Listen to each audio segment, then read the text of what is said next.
मला याची जाणीव आहे की आज जो कमी वेळात बोलेल त्याला जास्त टाळ्या मिळतील. संजय नाहार आपल्या सगळ्यांचा मित्र, त्याला बघता बघता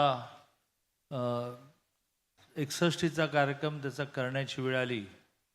त्याचं काही जणांना दुःख आहे की तो लवकर म्हातारा होतोय आणि काही लोकांना आनंद आहे की इतके लोक त्याच्याबद्दल स्तुतीवर बोलत आहेत. तसं संजय नाहारच्या 61च्या कार्यक्रमाला त्यानंतर एक गौरव ग्रंथ जो प्रकाशित झाला, सरहदचा सांगाती आणि सरहदचा त्रिदशकपूर्ती सोहळा, अशा एकत्रित कार्यक्रमाला व्यासपीठावर उपस्थित सर्व मान्यवर, व्यासपीठावरच्या एका व्यक्तिमत्वाचा उल्लेख केला की सगळ्यांचा उल्लेख केला असं होईल, असे या देशाचे माजी गृहमंत्री आणि एका अर्थाने ते कुठल्या पक्षाचे आता विषयच नाही किंवा असे विषय आता संपायलाच लागतील, पण एक ऋषितुल्य व्यक्तिमत्व सुशीलकुमार शिंदे, व्यासपीठावर उपस्थित संजय नाहार, त्याच्या पत्नी सुषमा वहिनी आणि सर्व मान्यवर, कार्यक्रमाला उपस्थित बंधू आणि भगिनींनो.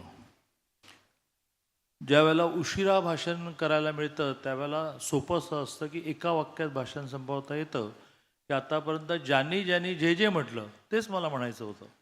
त्याला संस्कृतमध्ये मम म्हणतात.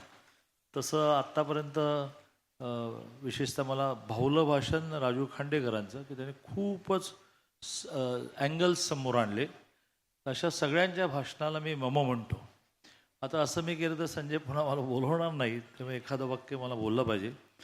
राजेशने उल्लेख केला ते बरोबर आहे की विद्यार्थी परिषदेपासून तो आम्हा सगळ्यांचा मित्र आहे, परंतु विद्यार्थी परिषदेतून जी जीवनदृष्टी मिळाली की जीवनाकडे कसं बघायचं, त्यातून मग त्यांनी ही एक दिशा पकडली की देशाच्या ज्या ज्या प्रांतामध्ये ज्या ज्या भागात प्रश्न आहेत ते प्रश्न भाषणं करून सुटणार नाहीत, तर एकमेकाकडे जाणं येणं वाढवणं, एकमेकाशी संवाद वाढवणं आणि त्या संवादातून गैरसमज दूर करून एकात्मतेची भावना निर्माण करणं हे त्याने पकडलं आणि त्यानंतर तो सतत कामच करत राहिला. ते आता अगदी मणिपूरमध्ये घटना घडल्यानंतरही तो काम करत राहिला. काश्मीरी मुलींचं एक वसतिगृह कात्रजला निम्म झालं होतं.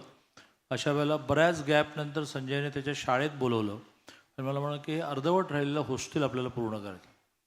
मला असं भाग्य मिळालं की ते हॉस्टेल अदृश्यपणे पूर्ण करता आलं, कारण कुठल्याच विषयामध्ये कुठल्या ट्रस्टवर आपण जायचं नाही, कुठल्या संस्थेवर जायचं नाही, जे करता येईल ते करून आपण एका अर्थाने ते समर्पण करायचं. तसं मला ते पूर्ण करता आलं आणि त्यानिमित्ताने लक्षात आलं की हा रोज उठून काहीतरी नवीन करतो आहे. तसं मणिपूरच्या विषयात तो मला म्हणाला, अरे मणिपूरच्या मुलांचं काय करायचं, त्यांना आणलं पाहिजे, त्यांचं वसतिगृह वगैरे, म्हणजे कर. मला एकच प्रसंग जो सांगावा असा वाटतो की तो काय करतो आहे, तर तो माणसाच्या डोक्यातले चुकीचे विचार काढतो आहे आणि हवे ते विचार त्या डोक्यात भरतो आहे. याचं उदाहरण म्हणजे ज्यावेळेला काश्मीरी मुलींच्या वसतिगृहाचं उद्घाटन अमित भाईंनी करायचं ठरलं. सिक्युरिटी असं म्हणाले की तिथे जाणं सोयीचं नाही, कारण तर थोडंसं आत आहे आणि त्यामुळेच त्या वसतिगृहाला आम्ही एक बस पण दिली की जेणेकरून मुली त्या बसने कात्रजच्या चौकापर्यंत येतील आणि आपापल्या कॉलेजला जातील. त्यामुळे सिक्युरिटी मिळाले हम नहीं जाने देंगे. अमित भाई म्हणाले की ठीक आहे, मैं जिस हॉटेल में रहा हूँ मेरिएट, वहाँ सबको लेकर आओ. मग 2 बसेस भरून 80 मुली तिथे आल्या आणि अमित भाईंनी रिमोटली त्याचं उद्घाटन केलं आणि मग हा म्हणाला की त्यांना काही कला सादर करायचे. सगळ्या मुस्लिम मुली, एक मुस्लिम मुलगी, प्रत्येकीचे आई किंवा वडील मारलेच गेलेले आहेत, अशी सगळी पार्श्वभूमी असणारी ही मुलं. आणि एका मुलीने भजन म्हटलं तर अमितभाई बघतच राहिले आणि सगळ्यात शेवटी एका मुलीने ज्यावेळेला पसायदान म्हटलं त्यावेळेला तर अमितभाई खूपच स्तंभित झाले आणि त्याने जवळ बोलवलं. बोले बेटे इधर आ, आपने अभी क्या गाया?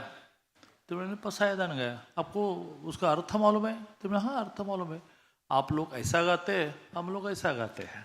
अशा एका वाक्यात त्या मुलीने सगळी माणसं एक आहेत, सगळ्यांचे संस्कार एक आहेत, सगळ्यांचं नाव वेगळं असलं तरी परमेश्वर एक आहे, त्याची प्रार्थना एक आहे, त्यांनी समजावून सांगितलं. अमितभाई म्हणाले की दादा रूम में जाएंगे. एकनाथजी पण होते त्यावेळेला, एकनाथजी मुख्यमंत्री होते, देवेंद्रजी होते, आमचे आता महसूल मंत्री असणारे बावनकुळे जे होते, आम्ही सगळे रूममध्ये गेलो.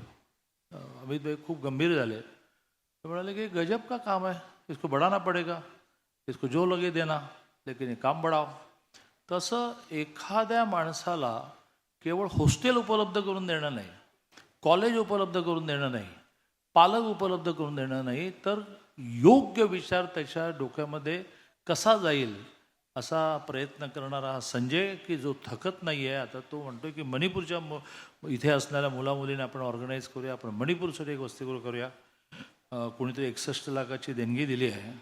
मी त्यांचं खूप अभिनंदन करतो की समाजामध्ये आता अशा सगळ्या चांगल्या कामांना खूप आर्थिक सपोर्ट उभं करण्याची आवश्यकता आहे. फक्त माझा अनुभव असा आहे की त्याला पैसेच कमी पडत नाहीत आणि तसे पैसे त्याला कधी कमी पडणार नाही असं त्याच्या 61च्या निमित्तानं. कारण त्याला व्यक्तिगत जीवनात काहीच नको आहे. मी त्याच्या घरी पण गेलो होतो. फार मोठं घर नाही आहे, अतिशय साधा राहतो. हां, मी कधी कधी म्हणतो की जरा शर्टाचा रंगबिंग बदला, तर तेच शर्ट घालतो.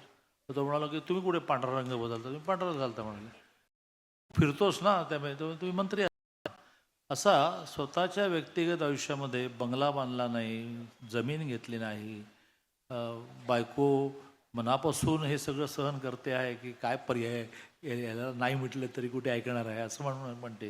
कुठे ते कुठे ते आहे तिकडे विंगेमध्ये, पण खरंच मनापासून त्या त्याच्याबरोबर आहेत.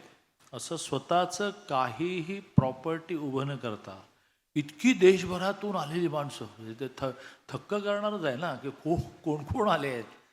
तर ही आपली प्रॉपर्टी असं ज्याने मांडलं, अशा संजयला खूप खूप शुभेच्छा.